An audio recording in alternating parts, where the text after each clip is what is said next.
மனித உரிமை பிரகடனம். இத்தகைய பேரழிவு நடைபெற்ற பின் ஐக்கிய நாடுகள் சபை தன்னுடைய மனித உரிமை சாசனத்தில் இனம், பால், மொழி, மதம் ஆகிய வேறுபாடுகளின்றி அடிப்படை சுதந்திரமும் மனித உரிமைகளும் உலகளாவிய முறையில் கடைபிடிக்கப்படுவதை ஊக்குவிக்கப் போவதாக உறுதிமொழி மேற்கொண்டது.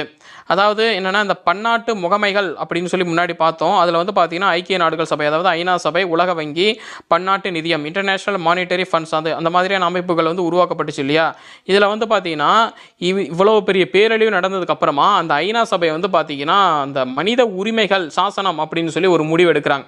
என்ன அப்படின்னா, ஒவ்வொரு மனிதனுக்குமே வந்து பார்த்தீங்கன்னா அந்த செல்ஃப் ரெஸ்பெக்ட் இருக்குது, அவனுடைய சுய உரிமைன்னு ஒன்று இருக்குது. அவனை யாரும் போய் அடிக்க முடியாது, திட்ட முடியாது, அவதூறம் அவனை பேசிட முடியாது. அப்படி அவங்க பேசுனாங்க அப்படின்னா அது வந்து மனித உரிமை மீறல். அவன் வந்து பார்த்தீங்கன்னா மேற்கொண்டு யார் அவனை அவதூறாக பேசுனாங்களோ அவங்க மேலே கேஸ் போட்டு வந்து பார்த்தீங்கன்னா அதுக்கான வந்து நீதி வந்து பார்த்தீங்கன்னா அவங்களுக்கு வழங்கலாம். இதில் என்ன சொல்கிறாங்க அப்படின்னா, ஐக்கிய நாடுகள் சபை தன்னுடைய மனித உரிமை சாசனத்தில் இனம் அப்படின்னா என்ன, யூத இனத்தவன், இவன் இந்த இனத்தவன் சொல்லி யாரும் மேலே வெறுப்பு காட்டக்கூடாது. இனம். பால்னா என்ன, ஆண்பால், பெண்பால், பலர்பால், இந்த மாதிரி இருக்கு இல்லையா. பால், ஆண் பெண் அப்படின்ற பேதம்லாம் கிடையாது, எல்லாருமே சமம் அப்படின்னு. மொழியை வச்சு பார்த்தீங்கன்னா யாரையுமே வந்து திட்ட முடியாது. இதுதான் பெரிய மொழி, இதுதான் சின்ன மொழி, எங்களுக்கு தான் வந்து பார்த்தீங்கன்னா சிறந்த மொழி. நீங்கள் சொல்லிக்கலாம் உங்கள் மொழியில், எங்கள் மொழி சிறப்பான மொழி, பெரிய மொழின்னு சொல்லிக்கலாம். ஆனால் மற்ற மொழிகளை வந்து பார்த்திங்கன்னா இழிவாக பேசக்கூடாது அப்படிங்கிறது. மதம், அவரவர்களுடைய மதம் அவரவர்களுடைய சாய்ஸு, அவங்கவுங்களுடைய விருப்பம். சரிங்களா. இந்த மதத்தவங்க வந்து இந்த மதத்தவங்க எதிர்க்கக்கூடாது, அவதூறாக பேசக்கூடாது. அந்த மதத்தவங்க இவங்களை அவதூறாக பேசி எதிர்க்கக்கூடாது. அவங்கவுங்களுடைய மதம் என்னவோ அவங்கவுங்க வந்து பார்த்திங்கன்னா கடைபிடிச்சிக்கலாம். இதுதான் வந்து பார்த்திங்கன்னா மனித உரிமை அப்படிங்கிறது. ஐக்கிய நாடுகள் சபை தன்னுடைய மனித உரிமை சாசனத்தில் இனம், பால், மொழி, மதம் ஆகிய வேறுபாடுகளின்றி அடிப்படை சுதந்திரமும் மனித உரிமைகளும் உலகளாவிய முறையில் கடைபிடிக்கப்படுவதை ஊக்குவிக்கப் போவதாக உறுதிமொழி மேற்கொண்டது. இது எல்லாத்தையும் மீறி, இனம், பால், மொழி, மதம், இது எல்லாத்தையும் மீறி அவன் வந்து பார்த்தீங்கன்னா கடைசியாக அவன் ஒரு மனிதன். அந்த மனிதனுக்கான உரிமையை வந்து பார்த்தீங்கன்னா நீ கொடுத்து தான் ஆகணும். அதாவது மனுஷனுக்கு மனுஷன் மரியாதை கொடுக்கணும்னு சொல்லுவாங்க இல்லைங்களா. ஸோ அதை தான் வந்து பார்த்தீங்கன்னா சொல்கிறாங்க. அவனுக்குன்னு அடிப்படை உரிமை இருக்குது. அவனை வந்து மேல் ஜாதிக்காரன், கீழ் ஜாதிக்காரன் அப்படின்லாம் நீ சொல்லக்கூடாது. நீயும் மனுஷன் தான், அவனும் மனுஷன் தான். அவனும் சோத்தை தான் திங்கிற, நீயும் சோத்தை தான் திங்கிற.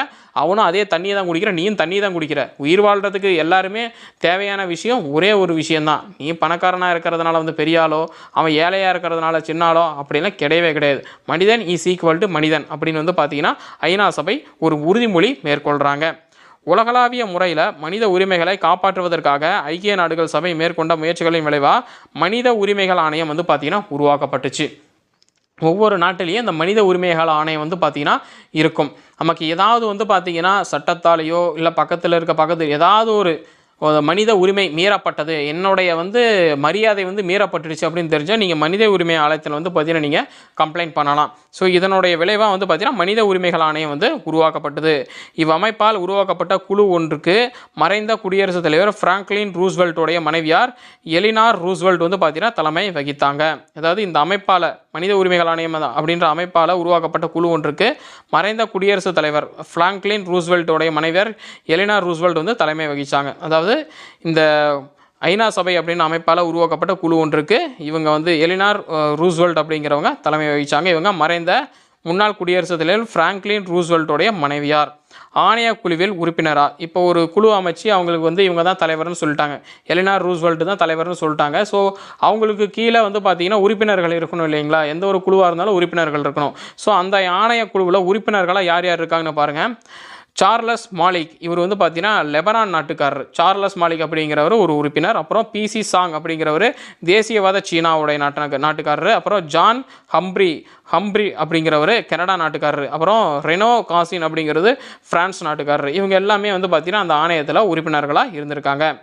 யார் அந்த குழுவில், மனித உரிமை ஆணையம் குழுவில் வந்து யார் தலைவராக இருக்காங்களா, எலினார் ரூஸ்வெல்ட். இவங்க மறைந்த முன்னாள் குடியரசுத் தலைவரான பிராங்க்லின் ரூஸ்வெல்ட்டோடைய மனைவியார். அப்புறம் இதில் யார் யார் உறுப்பினராக இருக்காங்க அப்படின்னா Charles Malik, P C Chang, John Humphrey, அப்புறம் ரெனோ காசின், இவங்க வந்து பார்த்தீங்கன்னா உறுப்பினராக இருக்காங்க. மனித உரிமைகள் உலகளாவிய பிரகடனம் 30 கட்டுரைகளில் அடிப்படை மனித உரிமைகளை முன்வைக்கிறது. மனித உரிமைகளை பற்றி ஒரு உலகளாவிய பிரகடனம் ஒரு 30 கட்டுரைகளில் இதெல்லாம் தான் மனித உரிமைகள் அப்படின்னு ஒரு 30 கட்டுரைகள் வந்து பார்த்தீங்கன்னா முன்வைக்கிறாங்க. 1948 டிசம்பர் 10 ஐநா சபை இந்த வரலாற்று சாசனத்தை ஏற்றுக்கொண்டது. இந்த மாதிரி ஒரு மனித உரிமைகள் ஆணையத்தை வந்து ஐநா சபை உருவாக்கி நீங்கள் வேலையை செய்யுங்க, மனித உரிமைகள் என்னென்ன அப்படின்னு பார்த்து வேலையை செய்யுங்க அப்படின்னு சொல்லி வேலை செஞ்சதுக்கு ஆணைய தலைவர் அந்த உறுப்பினர்கள் எல்லாம் சேர்ந்து ஒரு 30 கட்டுரைகளில் இதெல்லாம் தாங்க மனித உரிமை, இதெல்லாம் மீறக்கூடாது அப்படின்னு சொல்லி ஒரு 30 கட்டுரைகளை வந்து முன்வைக்கிறாங்க. 1948 டிசம்பர் 10 ஐநா சபை இந்த வரலாற்று சாசனத்தை வந்து பார்த்தீங்கன்னா ஏற்றுக்கொண்டது. இந்த நாள் டிசம்பர் 10 உலகம் முழுவதும் மனித உரிமைகள் தினமாக கொண்டாடப்படுது. உலக மனித உரிமைகள் தினம் எப்பொழுது அப்படின்னா டிசம்பர் 10 இது எந்த வருஷத்துலேருந்து கடைபிடிக்கப்படுது அப்படின்னா 1948 டிசம்பர் 10 வந்து பார்த்தீங்கன்னா கடைபிடிக்கப்படுது. இந்த பிரகடனத்தை பின்பற்றி 1947 தொடங்கி சுமார் 90 நாடுகளில் அரசியல் அமைப்புகளில் மனித உரிமைகள் தொடர்பான சரத்துகள் சேர்த்து கொள்ளப்பட்டதாக நியூயார்க்கில் உள்ள பிராங்க்லின் எலினா ரூஸ்வெல்ட் நிறுவனம் வந்து பார்த்தீங்கன்னா கூறுது. அதாவது என்னென்னா, இவங்க முன் வச்சாங்க இல்லைங்களா அந்த 30 கட்டுரைகள் அதை வந்து பின்பற்றி 1948 தொடங்கி சுமார் 90 நாடுகளுடைய அரசியல் அமைப்புகளில், அதாவது அரசியல் அமைப்புகளில் என்ன, ஒவ்வொரு நாட்டுக்கும் வந்து பார்த்திங்கன்னா அந்த ரூல்ஸ் இருக்கும் இல்லைங்களா, அந்த ரூல்ஸில் வந்து பார்த்திங்கன்னா இந்த 30 கட்டுரைகளில் அப்போது மனித உரிமைகள் ஒன்று இருக்குது, நாங்களே எங்கள் ரூல்ஸில் வந்து பார்த்திங்கன்னா மனித உரிமைகளை வந்து சேர்த்துக்கிறோம், அந்த உரிமைகளை வந்து பார்த்திங்கன்னா மக்களுக்கு கொடுப்போம் அப்படின்னு சொல்லிட்டு 1948 தொடங்கி 90 நாடுகளில் அரசியல் அமைப்பில் இந்த மனித உரிமைகள் தொடர்பான இந்த ரூல்ஸை, இந்த சரத்துக்களை வந்து, அதாவது அந்த 30 கட்டுரைகளையும் வந்து பார்த்திங்கன்னா சேர்த்துக்கிட்டாங்க அப்படின்னு சொல்லி நியூயார்க்கில் இருக்கிற பிராங்க்லின் எலினா ரூஸ்வெல்ட் நிறுவனம் வந்து பார்த்திங்கன்னா சொல்லியிருக்கிறாங்க. மனித உரிமைகளை வந்து 90 நாடுகளில் வந்து ஏற்றிருக்காங்க அப்படின்னு சொல்கிறாங்க. அப்புறம் இஸ்ரேல் நாட்டின் பிறப்பு. மேற்சொல்லப்பட்ட பேரழிவின் முக்கிய விளைவு யூத இன மக்களுக்கென இஸ்ரேல் என்னும் நாடு உருவாக்கப்பட்டதாகும். வரலாற்று ரீதியாக ரோமர்கள் காலத்திலிருந்து இதுவே இவர்களின் தாயகமாகும். அதாவது என்னென்னா, யூத மக்கள் கிட்டத்தட்ட 60 லட்சம் மக்கள் வந்து பார்த்தீங்கன்னா ஹிட்லரால் வந்து கொல்லப்பட்டிருக்காங்க, படுகொலை செய்யப்பட்டிருக்காங்க. சரிங்களா? ஸோ அப்படி படுகொலை செய்யப்பட்டதுக்கு எங்கே போனாலும் அவங்க வந்து பிடிக்கல. அதனால் வந்து பார்த்தீங்கன்னா இஸ்ரேல் அப்படின்ற நாடு வந்து பார்த்தீங்கன்னா உருவாக்கப்பட்டது.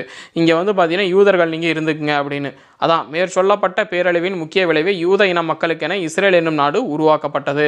நீங்கள் இஸ்ரேல் அப்படின்ற நாடுன்னு ஒன்று வச்சுக்கோங்க, இது வந்து உங்கள் நாடு, சரிங்களா, உங்கள் ராஜாங்கம், உங்களை யாரும் வந்து எதுவும் சொல்ல முடியாது அப்படின்னு சொல்லி ஒரு நாடு வந்து இஸ்ரேல் அப்படின்ற நாடு வந்து பார்த்தீங்கன்னா உருவாக்கப்பட்டுடுச்சு. வரலாற்று ரீதியாக ரோமர் காலத்திலிருந்து இதுவே இந்த யூதர்களுடைய தாயகமாக இருக்குது.